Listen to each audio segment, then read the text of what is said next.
welcome to Imperial Advisor episode 28. I'm going to say 28. I think it's 28. It's 28. Andy's on the ball. No one else is because the rest of us are back from Birmingham. Actually, I have no excuse for being tired, but Baz and Eoin have every excuse for being tired, having worked the weekend at the Grand Kotei, and Justin was playing. And so we'll be talking about that. We'll be talking about some of the unicorn cards that Brad gave us a little teaser of, and obviously there was a bit of the Scorpion, the announcement of the Scorpion clan pack, and some of the teasers from that we can discuss as well. So, how are you guys? How was your weekend? Andy, why don't we start with you? How was your weekend? Oh, my weekend was amazing. I mean, it had nothing to do with L5R or Birmingham. I would love to have been there, actually. I was hoping I might get to go there and stream, but that didn't pan out, unfortunately. And yeah, it was just a chilled out weekend here in Berlin with scorching heat and not very much L5R played. Very good. Owen, how was yours? Hydration was key. It was very warm, and like the venue was actually reasonably well air conditioned, but it was still hot and sticky day. And yeah, I drank a creditable amount of water first, but that was good. Very good weekend. Very busy. A lot to decompress about it because you're kind of running around. People go, "How's Dermot going?" And I'm like, "It's running fine. Who's doing well?" Oh God, I don't know. They're numbers on a page to me at the moment. I'll know by the end of the day who was doing well. That's when you're running an event. That's not what you're worried about. You're not worried about people, on the who's on the top table exactly until it gets down to a much smaller number of people. Yeah. Baz, was that much the same for you? You were also judging? Yeah. Well, judging, but also doing the admin work, making sure people registered, getting slips out, and all that stuff. So yeah, it's pretty much go all the way through. And yeah, for me, it was pretty wrecking. It was like an early flight over on Friday, and then an early flight over this morning back, so I could go to work today. So I'm very much sleep deprived and pretty shattered. And as Owen said, you're kind of focused on making sure you get things done. And John, who was running the event, was meticulous in making sure that every aspect was covered. But we got rounds up fast. We got it through, and we made sure that people were able to leave at reasonable hours, which is often a problem with some of the Alpha tournaments. So we were really, really happy with that. I had a really, really good time. It may take me a day or two before I can truly appreciate that. But yeah, it was good. And Justin, how was it playing? How was the player experience? Oh God, no! My player experience was genuinely awful. Yeah, Baz knows the full story. I've actually thought about repeating the details, but some of it is actually kind of per information into one or two of the opponents, so I'm not going to. But Baz can confirm that I indeed had one of the strangest days, probably a card player's. Oh man, I have to hear this. Yeah. I will tell you later. But yeah, it was So I started off 3-0. That was fine, but not really, for reasons I can't go into. And then and then I just hit some kind of bad variance draws. We'll leave it at that. So at the end of 5 rounds, I honestly felt like some higher power was sending me a message that I just need to stop playing this game today. So I gracelessly bowed out. Gracefully, a bit of both. But yeah, fantastically run, like as ever. The guys just did sterling work. Smooth transitions between rounds. Just amazing. And speaking to other players around the place, they were immensely complimentary of John and the entire crew and the job they did. And I don't believe there's been a single complaint about how the tournament was run online, which is a record. So it was super. And yeah, the convention. I can guarantee that's a lie without ever seeing one. I can guarantee that there's some somewhere. Yeah, so but the convention itself was also fantastic. Like I was there 2 years ago for X-Wing, and it was I think about 10,000 unique visitors then, and I think they were up to I think they were talking about somewhere in the region of 19 to 22,000 unique visitors for this year. So like the expo itself is absolutely exploding in size. And Mark Wootton, who some will know and some won't, but he works with AG Games, was saying that the UK Games Expo may solidify itself as the third largest ticketed games convention in the world this year. That's pretty cool. So, yeah, it's amazing. Like, it's really on the up and up. And it really had a kind of a Gen Con vibe about it, actually, with the size of the trade floor and all the demo floors and stuff like that. Obviously, it's not like Gen Con is a city, basically. Yeah. Its own miniature city for the duration. And it's not quite that, obviously, it's not quite that big. But at the same time, it's kind of a lot more relaxed and a lot more kind of bohemian in a lot of ways, I think. It's really, really cool. So fantastic expo, brilliantly run competitions, at least for the Five Rings. Tons to see and do. It was, super weekend. Super weekend. Yeah, I have to echo that. I was super impressed by just the expo as a whole. Like, I'd never been before, and I sort of decided after I'd sort of watched some of the games, have a wander around, and you sort of go, oh, this is pretty big, and then you go, oh, there's another whole section. It's like, and then you're like, oh my god, there is like another section which is as big as the whole other section you've just left. It was massive, and loads going on. Really, what else was nice, I think Justin sort of alluded to, was really like diverse and family friendly. It wasn't just sort of, hardcore competitive gamer nerds. It was kind of people from all sort of walks of life, which I thought was cool.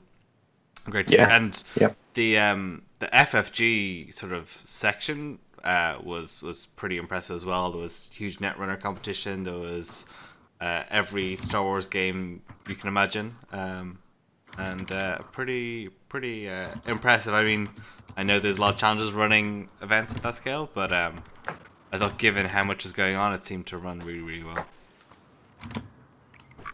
So, maybe let's talk about some of the results. So, in the new era, this is our first tournament with restricted lists. And we can see that Crab and Scorpion remain supreme.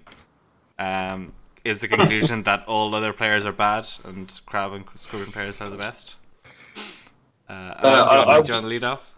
I'm going to raise one other villain of the weekend. In fact, the worst villain of the weekend for me, GDPR, which led to just so much. Like, here's the amount of tedious paperwork to run a tournament. Let's just double it, because, everyone needs to fill their form. And people going, why is my name spelled like a parody of my name? And I'm like, that is because you failed to sign the GDPR form. So you were entered as M-er rather than your actual name. So if you can correct that, that's awesome. We had just some hilarity over it. Not in a good way, just no. You sat down at the wrong table and played to the wrong opponent. Because your names are T-Pa and T-Pat. Like, oh, wow. Okay. Fair enough. Mm-hmm. One thing we should mention on that was the Lotus Pavilion software was absolutely amazing. It was something that John was pushing with the Asmodee guys going into this, and they ran through the checks and made sure everything was okay, and they were happy to go ahead with it, and it was a real lifesaver. It also meant, and I'm not sure if Justin was doing this, that we got the round up and players were sitting down at their tables before we'd even printed the pairings off. As we were filling in results, if I made a mistake filling in a result, a few minutes later someone would pop over to me and be like, actually no, I think you got that wrong. And I'm like, oh yeah, sorry, okay, fixed, done. So it wasn't the case of we put the pairings up, people sit down and go, okay, how many games oh no, we're done wrong, let's repair everything. Lotus Pavilion was an absolute MVP for this, and I for anyone running a tournament, I highly recommend it. It was absolutely fantastic. Absolutely. So what happened? You kind of have to look at the full picture of the tournament, and I think one of the things is that Dragon have really degraded over the course of the restricted list, and we can get into the reasons why that happened. And that meant Crab lost a tough matchup, and they have gotten much better as a result. And Scorpion are still Scorpion, and they're still like really, really good.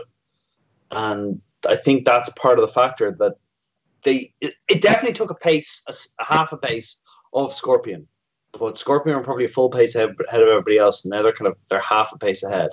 That said, despite the fact that the cut had a large amount of Scorpion and Crab in it, everyone else was represented to a certain point and then just started getting knocked out. So I think Crab and Scorpion have adapted quite quickly and quite well to the restricted list. So they're just a little bit ahead of everybody else, but at least there was a decent amount of representation of everybody else there. Some clans are doing worse out of the restricted list than others. I think Dragon took a hard hit. I think Lion are continuing to have issues. Unicorn are where they are. And Crane didn't gain as much as some people were predicting they were going to gain. It didn't come together for them for whatever reason. I think that's the big reason why it shook out the way it did. Now, that said, two of the best players in the world were in the final together. So skill super matters. And they were both really had their decks honed down to doing what they want them to do. And they, I think between them, they dropped a game over the weekend, and that was the final. Jeez. And actually, if you look at, so it was Jakob and Pablo. And Jakob, as you should know by now, that's his second Grand Kotei, and his third, he had another Kotei as well along with that. So something like he's approaching half the number of Scorpion victories in the Kotei season himself. So that biases things. So anytime you see someone saying, oh, well, Scorpion are winning twice as many as Crab, make sure to point out that if it was not for Jakob, they would be perfectly even. And then Pablo was the Crab player on the other side. Some people aren't familiar with him because he hasn't won any big tournaments yet. But if you go have a look in Lotus Pavilion, look for the top player under Lotus Pavilion points, you'll see that he has been playing games consistently and constantly from pretty much when the game came out in Spain, which is a massive environment. And those guys are super serious down there. And he's been winning and winning and winning. Baz, he won Madrid. Oh, did he win Madrid? Oh, good. Okay. All right. He hasn't won 3, so no one knows who he is really. He's won 3 tournaments, but just to sort of give a quick rundown for people. So Jakob Irzuk won with Scorpion over Crab. In the top 4, there was Darren Halton, who was Baz's pick, came third. Which is not bad. No, so I was talking about this with him, and I think as a consolation prize, because he came top 4, we'll let him keep playing. I think that's fair, right? And then in top 8, we don't have a consensus yet. In top 8, there was 4 other Crabs and 3 other Scorpions. So it was very Crab Scorpion heavy, at least from the top 8 onwards. And I guess other interesting result was there was a couple of unicorns with 5 wins on certainly on day 2 when I was there. There was while they didn't do well in beyond that, they seemed to do there was a notable step up. It seemed at least in the Swiss. Yeah, Marcus Archer on the second day went 5-2 to get his Unicorn Hanamoto, and he's been pushing that for a while. So Unicorn winners from the restricted list? No. No one, I don't think anyone in the lower clans is necessarily a winner. I think Unicorn just took less of a hit than anybody else. So I guess, they're sort of winner by default. But they're still pretty abysmal in terms of qualification rates. And in terms of their matchups as well. Yeah, it's okay. So, I mean, the debate that's currently happening online is, did the restricted list make things better or worse? And I have to admit, when we were finishing up day 2, I was walking past some of the top tables, and Brad was there. Brad, I just super nice guy, really tall. Anyway, it looked good. Like the tables on the top tables were actually quite diverse. There was a lot of different things going on, and it does not look as like when you look at the top 38, it was actually a pretty good mix of people going in. And when you look at the qualification race from the different clans at the end of the kind of 2 days, day one, you did look at 4 Scorpion qualifying, but everyone had at least one qualifier except for Unicorn, which was great. And on the second day, when you're looking at it, Scorpion only had 1 qualifier, ignoring challengers. And like Crane had 3 and Dragon had 2. So on that day, Dragon were doing twice as well as Scorpion. Phoenix were doing equally as well as Scorpion. Crab on both days had pretty consistent good numbers. Consistency, not always something I would associate with Crab. But once they start going into those grinders, and I haven't posted the top 16 like I normally do, but I've been working at it. And yeah, there's a lot of blue and red on it right now, with the occasional splatting of light blue in there as Darren is punching his way through as best he can. So when I'm looking at the qualification rates for day 1 and day 2, I'm thinking that, yeah, the restricted list did do good work. It kind of made things a little more diverse and got things up. And this is kind of the phase where things are very much in flux. People are trying out new things. No one was really certain what was going to rise to the top. Like, personally, for me, I was very interested in the Dragon decks, because no one was quite sure where people were going to go. A lot of people were saying, okay, they're going to stick with Pathfinder's Blade, stick with the Crab Splash. Other people were saying, well, okay, they can go for Policy Debate and maybe try out like the Unicorn, which is one of my own personal favorites. The spyglasses, the drawing extra cards when you remember to trigger them, and so on. But like, it was Crane. Crane was coming out at the top. And we're going to see that from some of the deck lists once they get up there. There are a couple of other deck lists in the top ranks for Dragon, but Crane Splash seems to have won out. But that's only a small snapshot. If you actually look at the Dragon decks that were being played, they were very diverse. Lots of different splashes, lots of different approaches being taken. And it's just that you're filtering out the Crane that are going through the top. Once people start looking at these results and going, okay, well, Dragon with Crane Splash seems to be the way to go, things might change, because if that becomes consistent in the same way as the Dragon Crab deck, like, people were just mindlessly playing that. Like, there was no real decision or thought. People were just, that's apparently what's the best deck, let's go play that.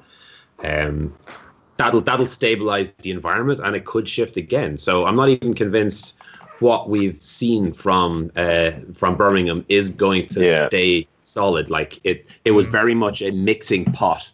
And we're going to get some colors coming out at the end, and it'll be a different painting next time around. And we also need to bear in mind that we'll be getting an injection of new cards in 3 weeks' time, and that will explode everything. Is it only 3 weeks? Yeah. Wow. So are there more tournaments between now and then? Yes. There's Australia. Kotei. Yeah, Yes. absolutely. The most important of all, I think. That's going to be a truly inspirational meta. No, seriously, because we got given out to forgetting about them last time, so we really need to hype these guys up. It's going to be awesome. But it's definitely going to be interesting from the point of view that now the players playing in the Australian Kotei will have solid information on the shape of a metagame. Yeah, so we'll see the reaction to that Paris metagame. And the Australians are serious gamers as well. They're no pushovers. So it's going to be interesting to see how what their take on the whole situation is, and what comes out of that. So, and then the American series are really kicking off. So there haven't really been a lot, just for the nature of things. But Origins is June 13th and 17th. Then we've got the last European one, June 16th, 17th, which is Bologna in Italy, and then Grand Kotei in Seattle in June 23rd, 24th, and then you're kicking into the first few packs of Disciples with LA and then Houston and then something in Indianapolis. I'm not sure what that is. And just picking up that sort of point about sort of local metas, you sort of mentioned in the conversation that you thought there might be sort of micro metas around Europe that we were seeing, Poland meta, Spanish meta, things like that from some of the bigger communities. What were your thoughts on that you saw, Baz? Well, obviously you can look at the finals and you can kind of see that in action. But on day 2, when we're calling out the Hatamotos, I'm just seeing Team Hungary t-shirts Like I think 3 of the Hanamotos on day 2 were all from Hungary, which was amazing to see. So yeah, there are these. I don't want to call them small environments, but there are groups of players who are super dedicated and are getting games in and are playing hard. And to an extent, what the Alpha 4 community thinks of as the great metagame is a lie, because you're seeing it largely just through the English community. And yeah, I think there are some fantastic players out there who are doing their own thing, aren't necessarily getting the information about it out until you see them at big events like this. So I think there's probably a lot of innovation and a lot of interesting things going on in these deck lists that a lot of the English-speaking world is going to look at and go, no, that's crazy. What's going on there? But it's going to be something that, like Team Hungary, the Polish guys, the Spanish guys, the French guys, who are fantastic also. And the Irish guys, right? We're good. We're good. Yeah. We got a couple in the top, into the cut anyway. At least 1 or 2 in the top 32. 2. There were 2. Yeah, it was Tony and Kevin. Tony and Kev. Yeah, Tony and Kev. So those groups are out there, and it seems, I guess, a similar situation the way you have it in America. You have kind of different coasts, have different metas in different areas, and seeing a big tournament like this where it all kind of melds together and merges together is absolutely fantastic. But it's also great to see the camaraderie when someone from that team does it. So yeah, there was always a big cheer whenever the Team Hungary guys were getting announced. So you could see that the rest of the guys stuck around to make sure that they could cheer for their buddies. That was very cool. And Owen, did you get a chance to look at some of the top deck lists? Were they playing sort of more of a Dishonor style, or was it sort of more of a at least in the case of the Crab, or was the Scorpion more Dishonor, or more the sort of conflict character Frotop sort of deck? The Frotop deck is still there. Elements of it are. It's kind of results of mostly good card Scorpion, and there's a little less by one a Boishilire pass. There's a little less of that because it's a little less reliable now. So they do still tend to build up a big fistful of influence for Fate Worse Than Death, but the playstyle is modified a bit. Crab have definitely switched to be more of a let's pinch hit in this one. Let's plug people for a little bit of Dishonor, switch over to a low bid, lock people in a 1. Particularly people playing the Unicorn Splash had a tendency to go, I will draw off my storehouses and my spyglasses. That's how I'm doing my card draw, and I will choke you out of honor that way. It varied depending on the situation they're in, because you have to be responsive to, well, I need cards in my hand now to stay alive in this game. So sometimes you're going to have to switch up the bid a little bit. But there is definitely, some of them were applying the choke. Pablo was playing 2 Raise the Alarm, which I presume were a replacement for Charge. Because I figure he's probably playing 2 Charge in his deck, and he cut them. There's a restricted list. Man, okay, what's the nearest replacement? I guess it's Raise the Alarm. I'm not a big fan of Raise the Alarm as a card, but if you're kind of going, let's get something that's a little akin to it. Yeah, I suppose. Other than that, it was interesting as well was that Brad was fairly confident that Crab and Scorpion strategy of kind of slowing the game down a little bit and maybe bidding a little less aggressively later on would have trouble with New Unicorn.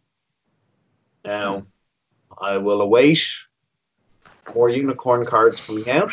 If they are meant to be a fast, blitzy strategy, they're the knockout thing, maybe they will put some manners on Burke. I'm a little skeptical, but he's seen all the cards, more to the point, he's designed all the cards, so he might know some stuff I don't. Yeah, that is the assumption. Did you get much chance to talk to Brad over the weekend? Did you get any interesting insights? Well, Andy hammers his keyboard. Sorry, guys. That was the main one I got. That it was basically this is like I was going. Are you worried at all with that? Like after the raid list, he's like, no. He's at we weren't hoping to cripple all the clans. We were hoping to take them down a thing. And he says he thinks that Unicorn will basically put a little bit of a break on Crab and Scorpion once they get up to speed properly. And he was sitting around and he was playing his multiplayer format with people. There was a multiplayer tournament held on the Sunday, which got 30 players, which was very good. And he had a bunch of new shiny unicorn cards, and he was playing against people. The unicorn cards look really cool, and there's like 5 new cards in the deck, and they all look really powerful. So that's nice. Cool. That probably segues nicely. Is it worth having a look at some of those cards, or Baz, you want to just one last quick detail. So we're still constantly slowly updating the details on the Imperial Advisor webpage. So there's some deck lists, and I'll try add some commentary as well. So they're still in progress. But one of the posters in there is Slisky, which is Polish for slippery, and that's actually Jakub. So he's replying to some questions in relation to what's going on, and his final deck was playing Crane. So do you remember what he was splashing? It was Test of Skills and Noble Sacrifice. Noble Sack. Yeah, which actually was what won him the final game, which was pretty amazing. But yeah, in this he's just saying that Crane Splash had a huge surprise factor during the Swiss. Yeah. And that he actually had been looking at Crane, Dragon, Phoenix, and Crab splashes, and from his testing, all were working absolutely fine. And really, it's just a preference, like it's a personal preference. So for the Scorpions that he saw during day 2, there were Dragon, Line, Phoenix, and Crane splashes, and they all seem to be getting the job done, which it means that there's a lot of variety among the top decks, which is great.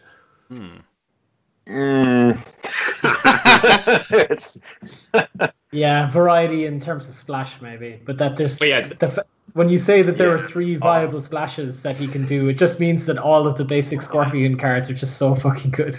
Yeah. All I'm getting is a mental image of the Rock standing up and shouting, "It doesn't matter what your splash is," or Rock bottom.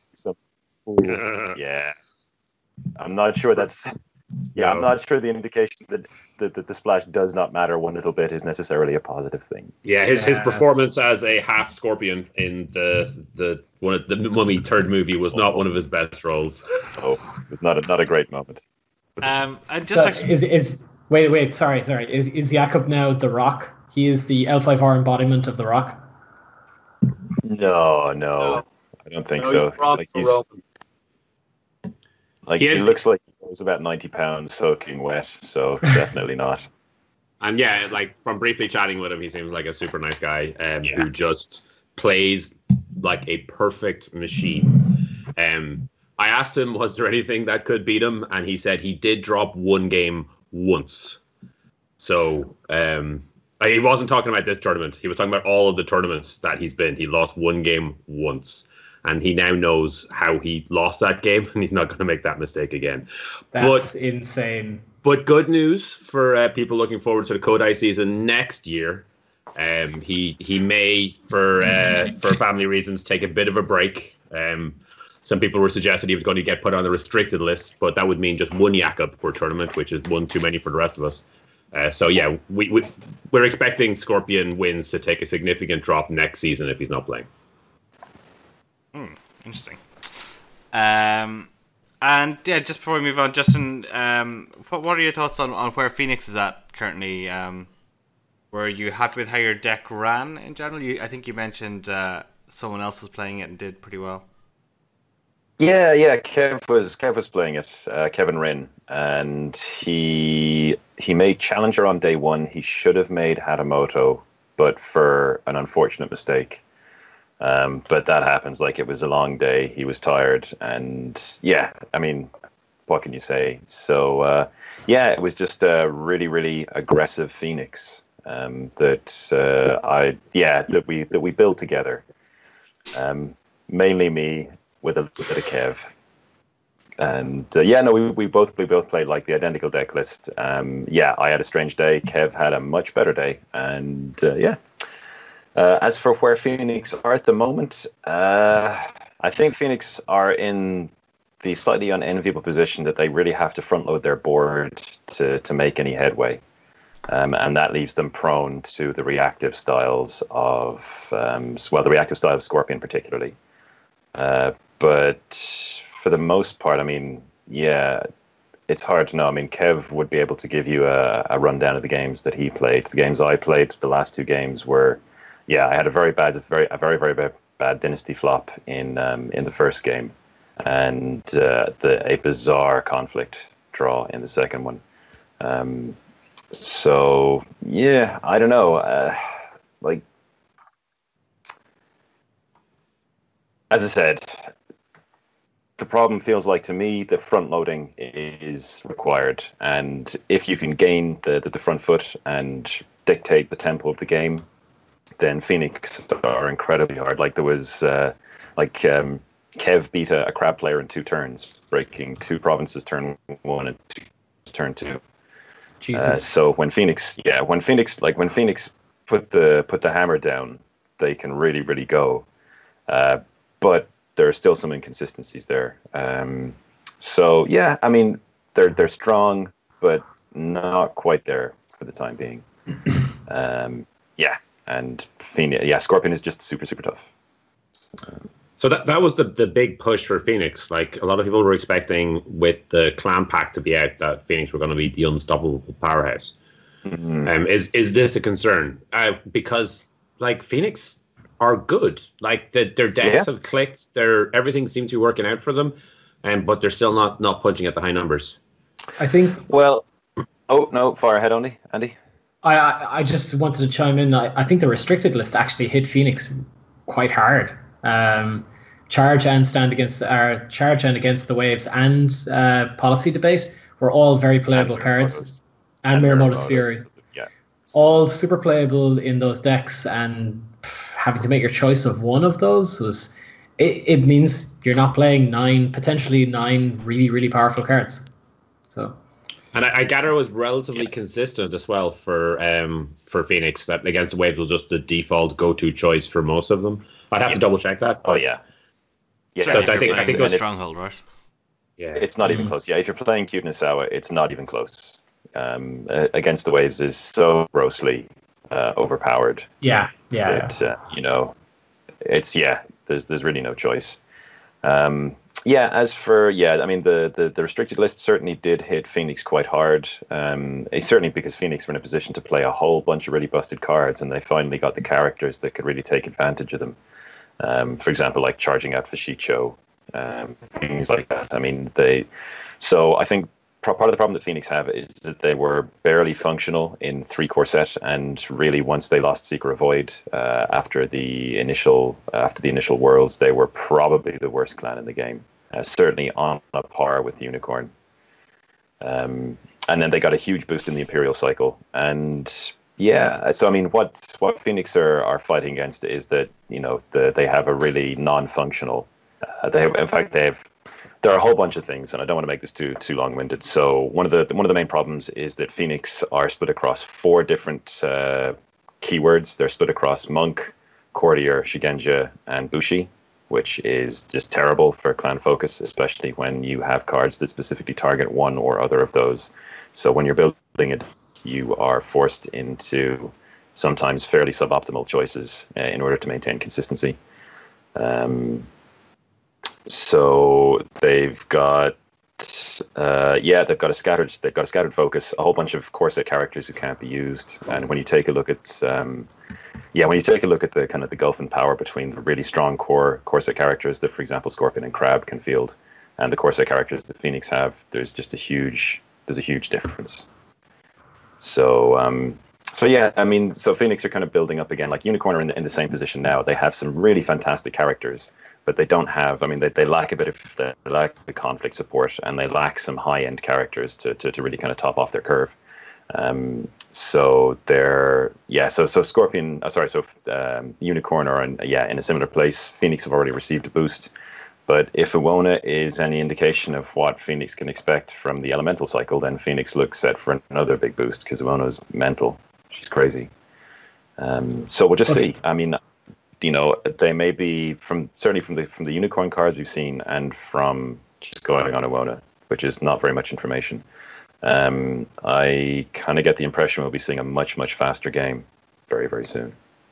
I kind of think that with Phoenix are in a very tight design space at the moment as well. With the new stronghold, with Cube Nasawa, you've got to be really careful, really, really careful about how many spells you print. And that's one of the absolute cornerstones of any competitive Phoenix decks at the moment. So that's going to be really interesting to see how much of an injection of pace they're going to get over the next few sets. Yeah. So one really positive thing I thought was from briefly chatting with Brad, and when he was up at the tables and he was going, all right, well, restricted lists has come in.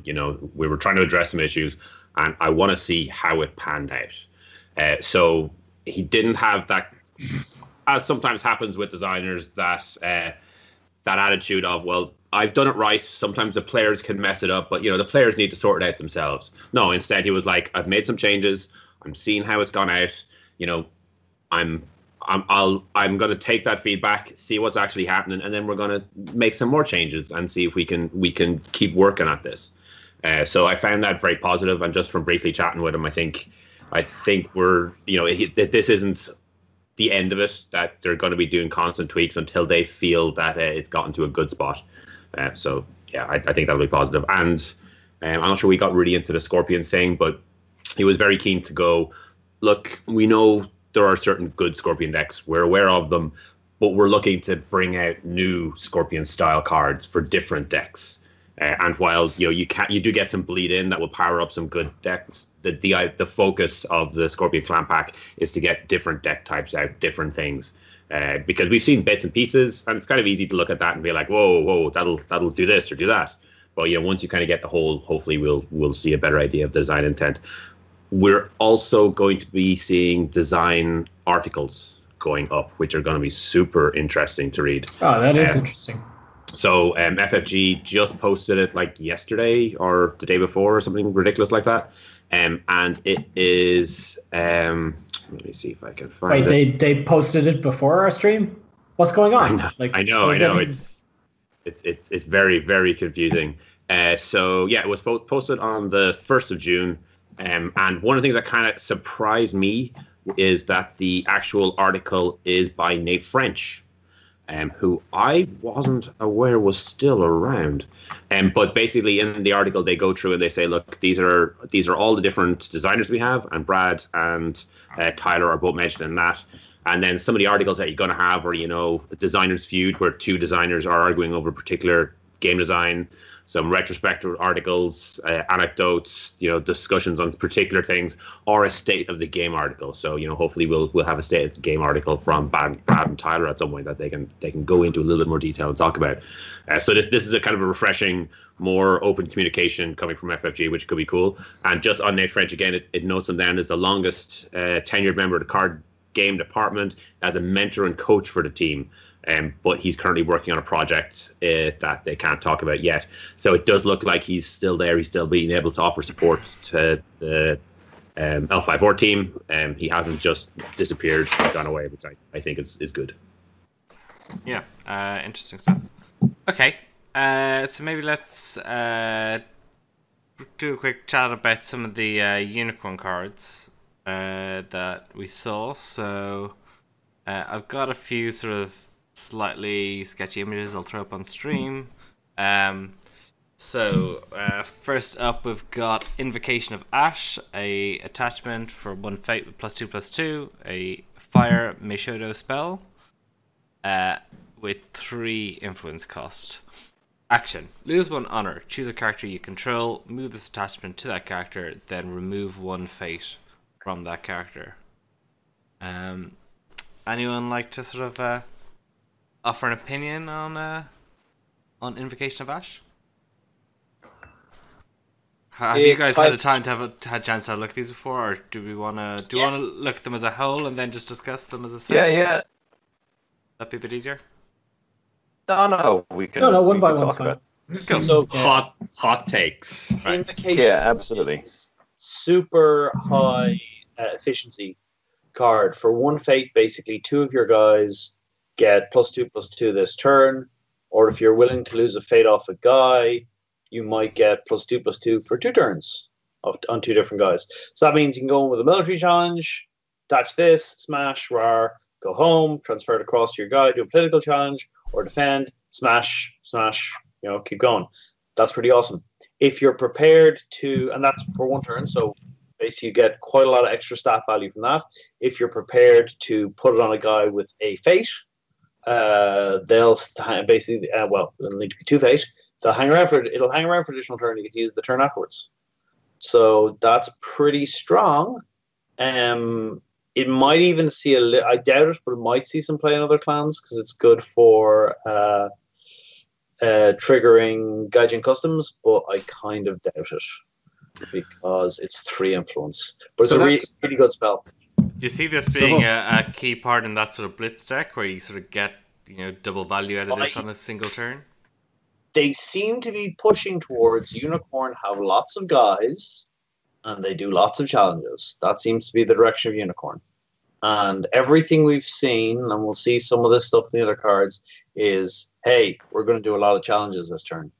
And so I'm not sure what else they're going to get, but they're definitely into kind of trying to outnumber you and ride you down, thunder of hooves, so on and so forth. Yeah, and that definitely seems to be the game plan.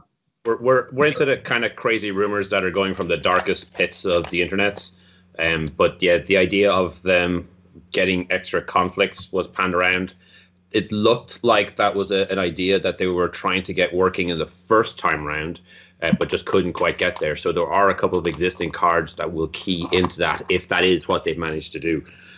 So that a design like that would be awesome in 2 regards, because it'll mean it'll be a more competitive deck style for them, and it'll also mean that some of the older cards that they have already will suddenly kind of click in, which is very cool if that pans out. Just one other thing. Unicorn have a couple of other cards to help this work. Giver of Gifts can move it around onto different characters that you control, so you can get this into even more conflicts. The upcoming region that we'll see can make sure a character who's got this in or got this attached can go into 2 different conflicts. And removing a fate is an effect; it is not a cost. So you can just bounce it. You can use the action to bounce it onto a guy who doesn't have fate.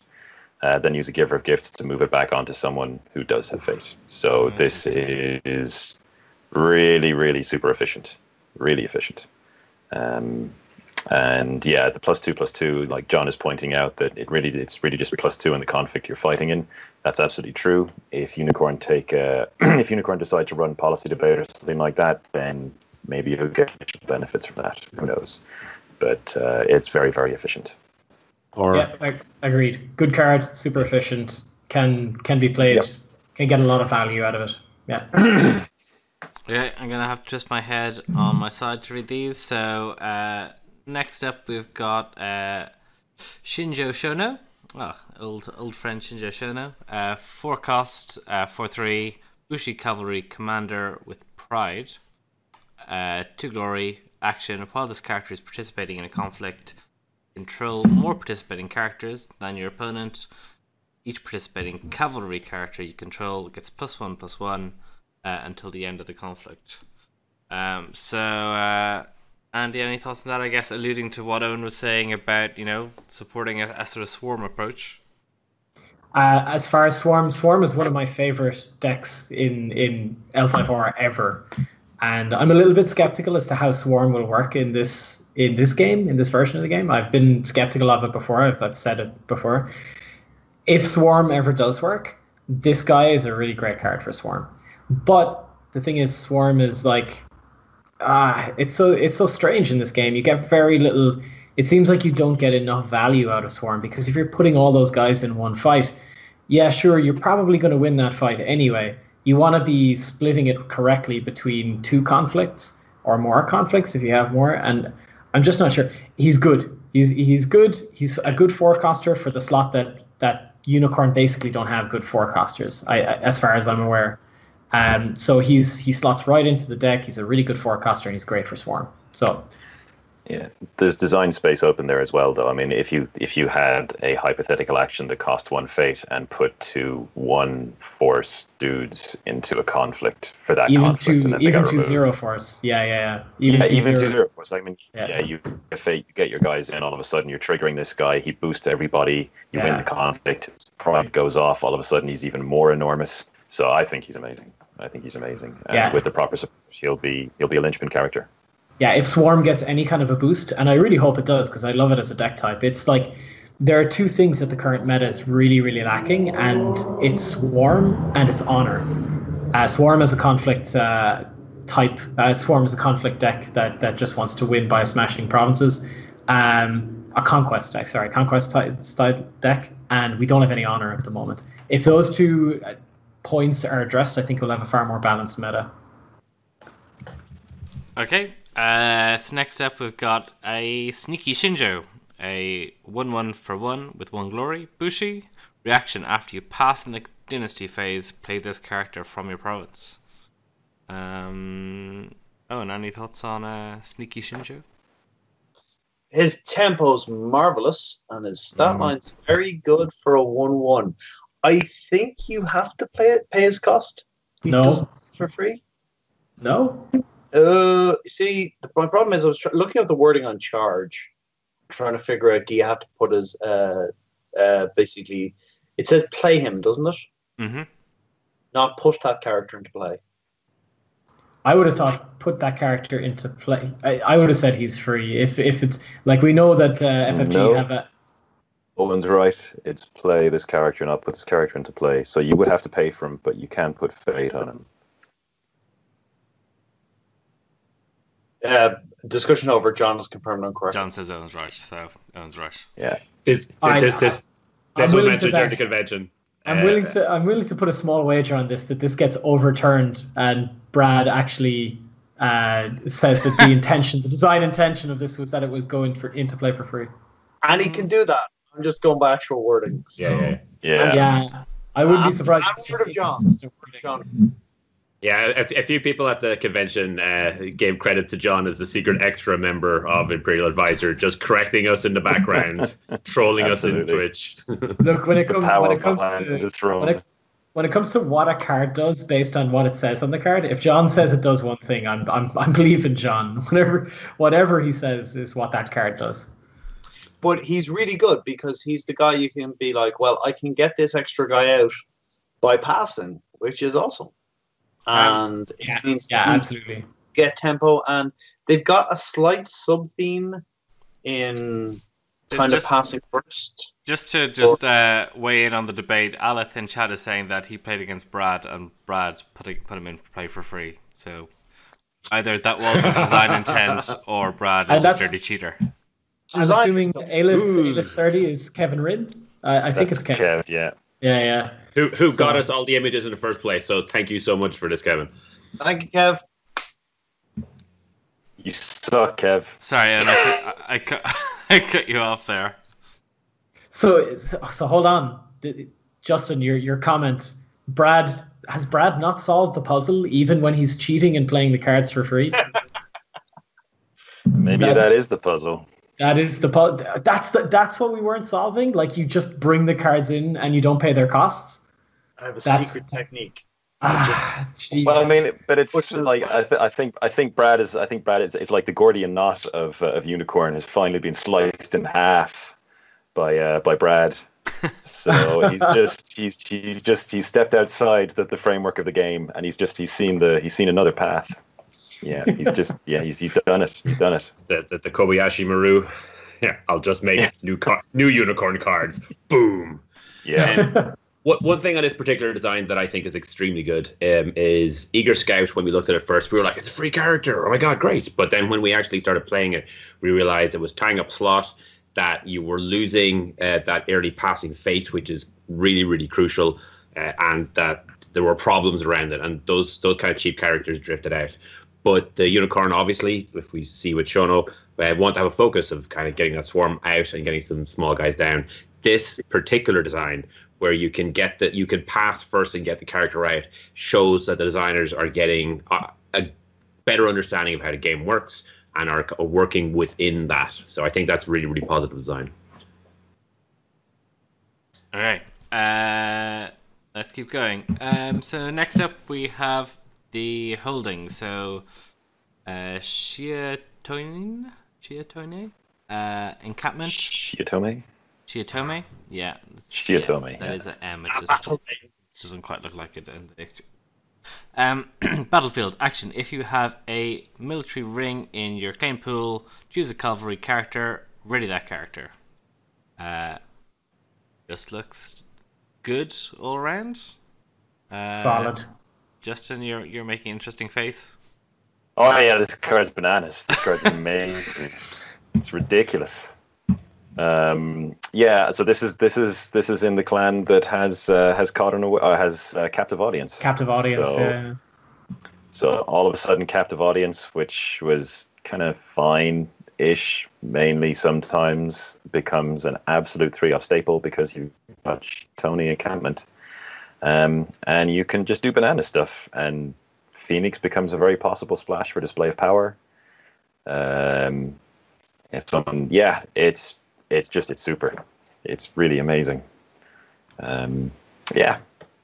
So that's it. No. Will changing the conflict type to military mean that the ring flips over and becomes a military ring? As far as I'm aware, it doesn't. It's just people were doing it as a kind of convenience reminder, but I don't think it did. So does that mean that no, the ring will be military. Audience? The ring will be military. John, settle a bet here. Yeah, we're just waiting for lag for John to catch up. Yeah, absolutely. Save John, save us. I will say there's going to be a strong consideration between a crab and a lion splash now, I'd say, for unicorn smash you in the face. Because they're going to be talking about, do I won't rebuild, so I always have this available for the unbow, because that's super good.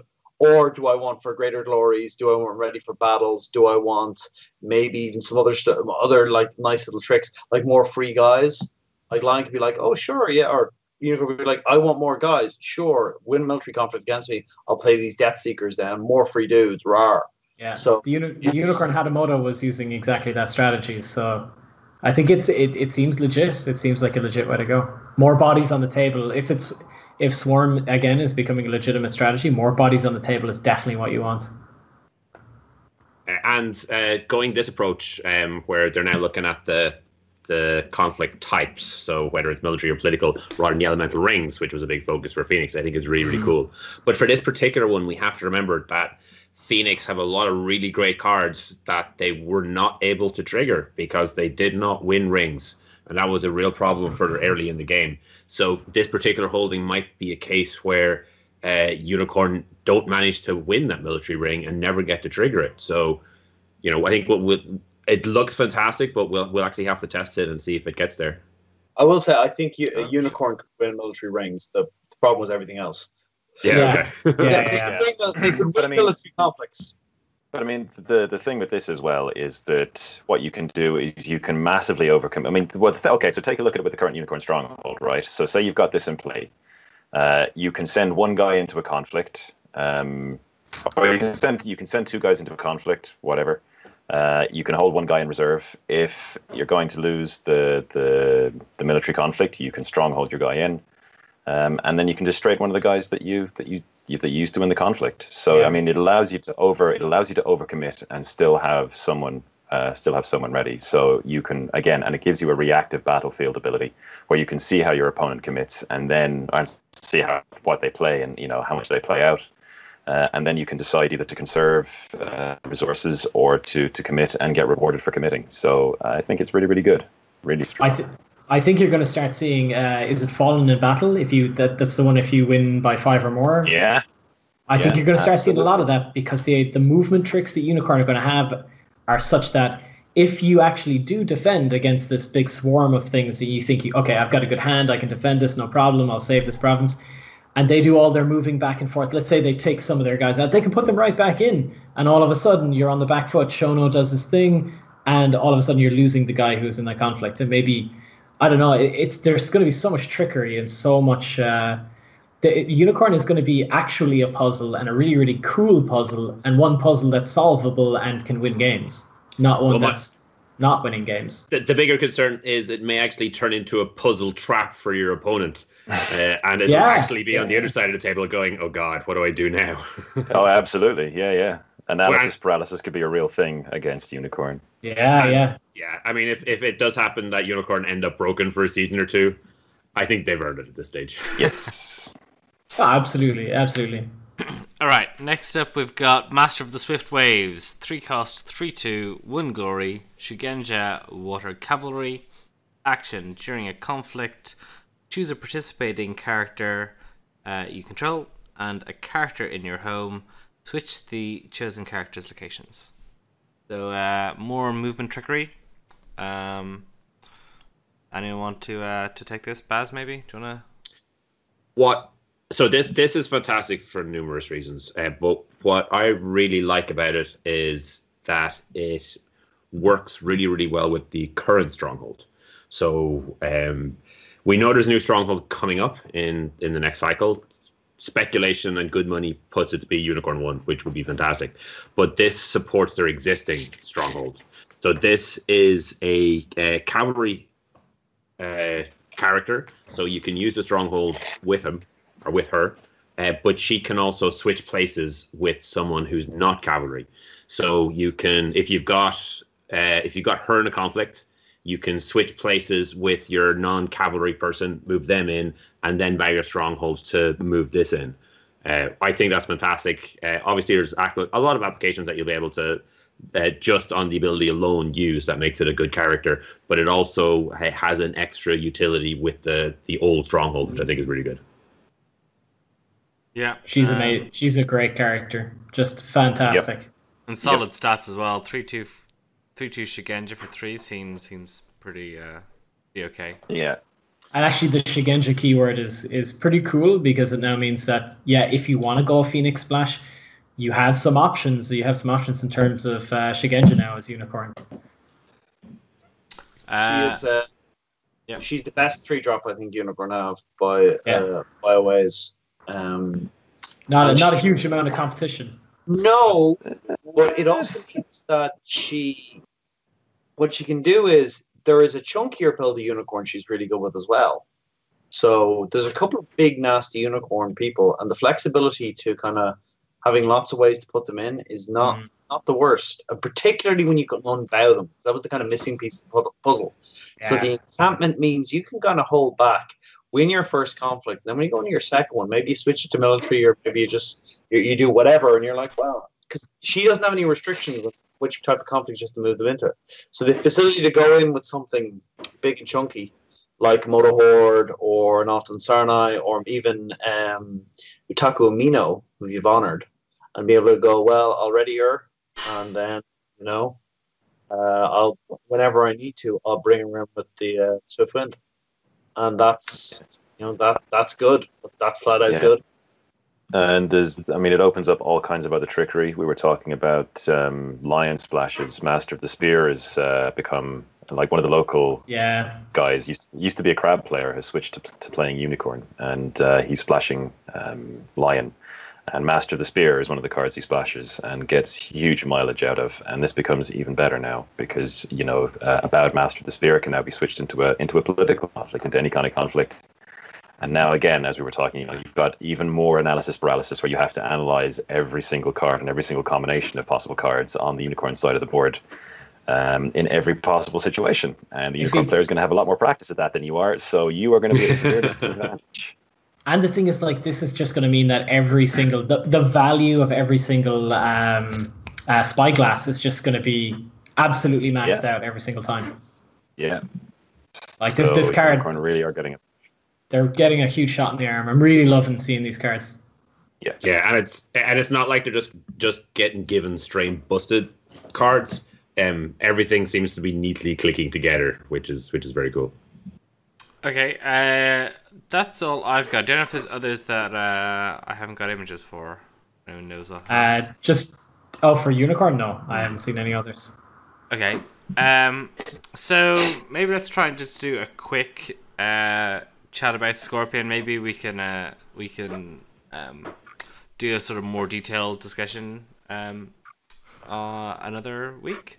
But I know there's been a lot of discussion, particularly about Duty as one of the cards that was previewed, and some people saying that this single-handedly, has potential to ruin whole matchups. What are your thoughts? So, it's a type of card design I'm not a huge fan of, because what Duty is it's this unique card that you can only have one copy of in your deck, and in some matchups it's blah. It really is. It's not going to be that significant, and in other matchups it's going to be incredibly impactful. Also, its working is unclear. Just before you go into it, for people listening, not watching, I'll just give a quick readout. So it's a 0-cost event. It's a philosophy with a limit 1 per deck. It's interrupt. When the effect of a card ability, ring effect, or framework step would cause you to lose your last honor, cancel that effect, then gain 1 honor. Sorry, Eoin. Yeah, so there's debate about, like, the wording isn't super clear about.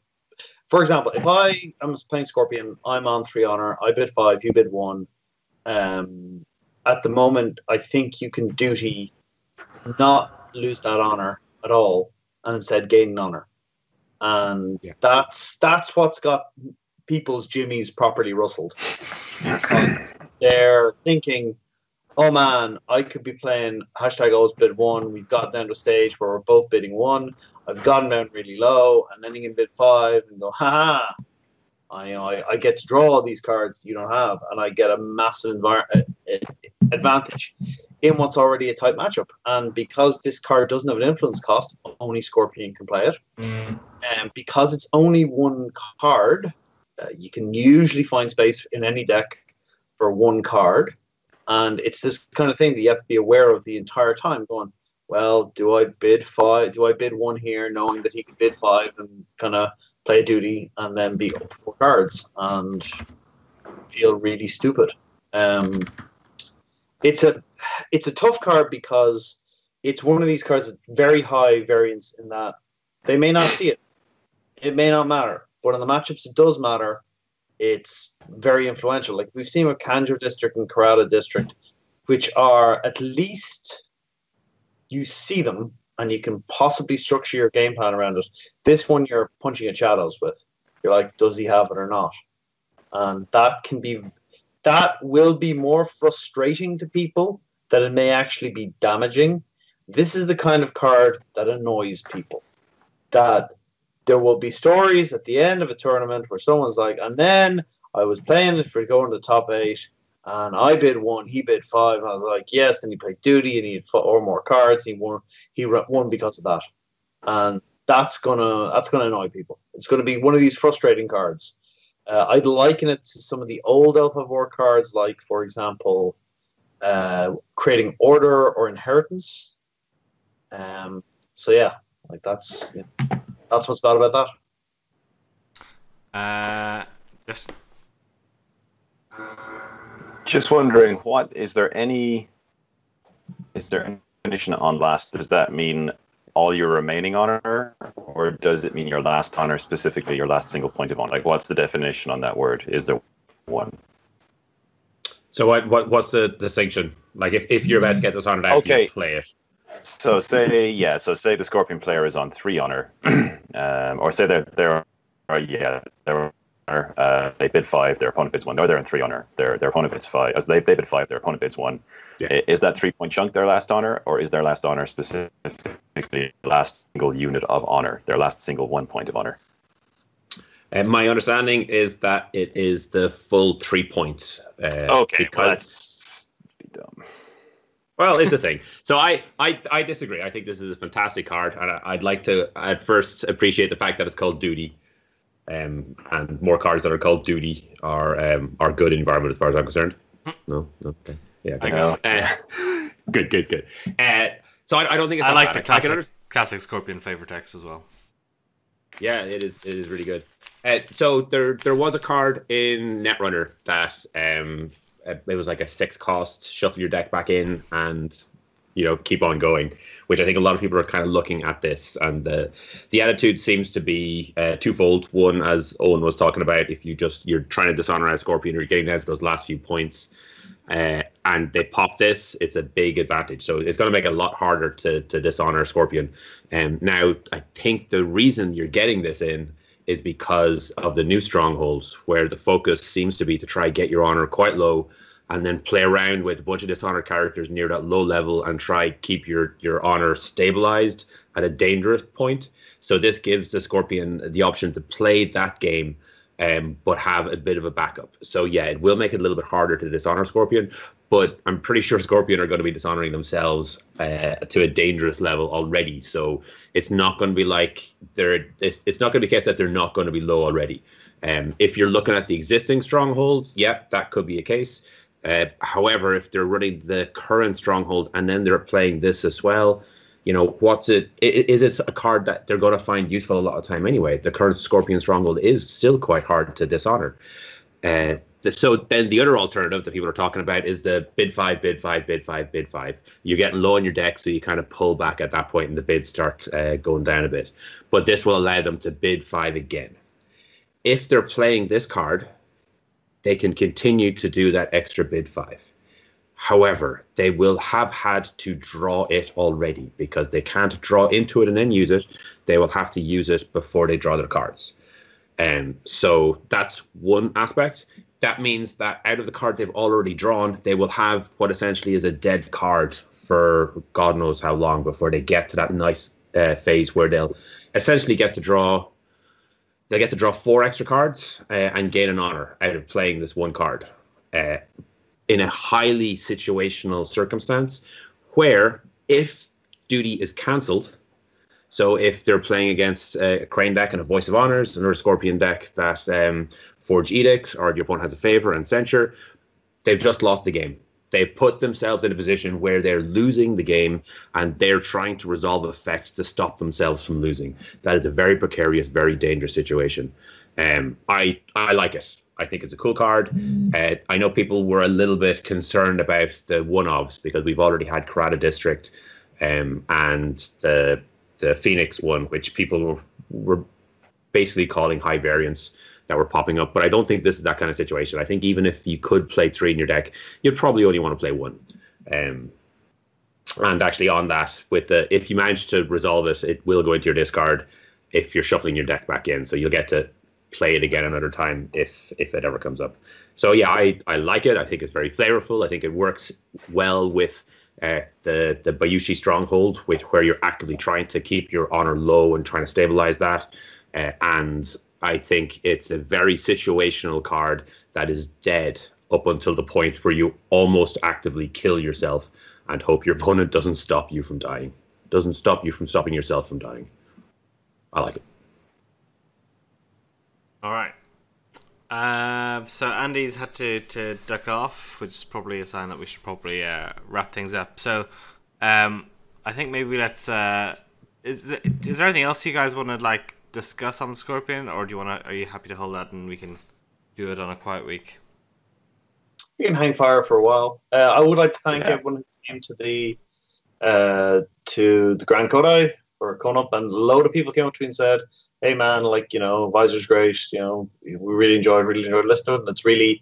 It's very gratifying to hear that, and especially you're coming up and I'm busy, so I don't have time to chat really, but I really appreciate people coming up and saying that to us." And just thanks to everyone for helping run the event, being a great event, and having a great time. So cheers. Yeah.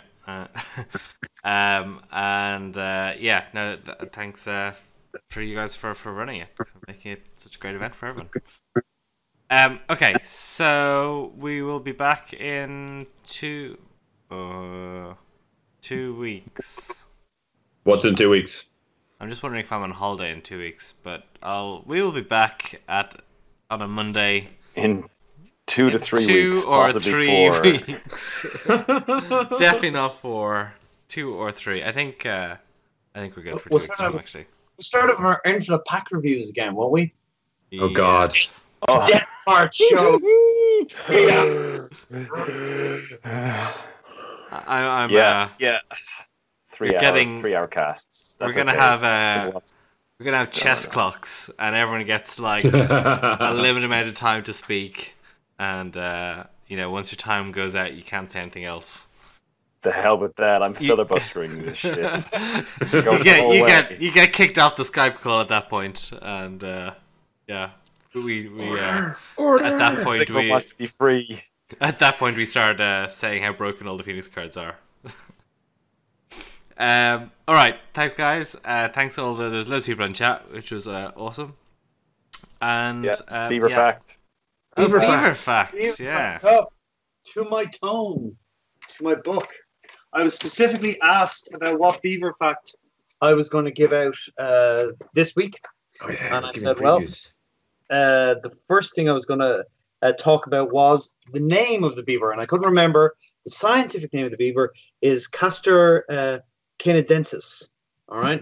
And the Eurasian beaver is Castor fiber, because they're two different species. Now, what I also mentioned is I'll explain a little bit about the background of the binomial naming theorem. Now, you have to go back to a botanist called Carolus Linnaeus, who what he did was he decided that having just regular names for living things was stupid because there was 5 or 6 different plants that from different areas of the planet, which were all called old man's trousers because they looked vaguely similar. And he said, well, this is no way to do anything because if I say old man's trousers, they don't know whether I'm talking about American old man's trousers or European old man's trousers or Asian old man's trousers. So he came up with what he called the binomial naming system, where he would have 2 names in Latin stuck together, and each name would have a distinct, unique appellation. So if you had 2 different species of plant that might be looked identical, but were classed as different species, they would have a different species name, which later gets expanded to a much bigger system. The saying at the time was, God invented, Linnaeus classified. Additionally, at one point, Carolus Linnaeus was asked by a priest, you've studied so much of God's creation. What have you divined of his plan? And Linnaeus thought for a while and said, he seems inordinately fond of beetles. He classified 100,000 different types of beetle at that stage. So yeah. Excellent stuff. All right. So see you guys. I think I'm good for 2 weeks. So see you in 2 weeks. Thanks everyone, and bye. Okay. Bye. Bye. Take care. Thanks everybody.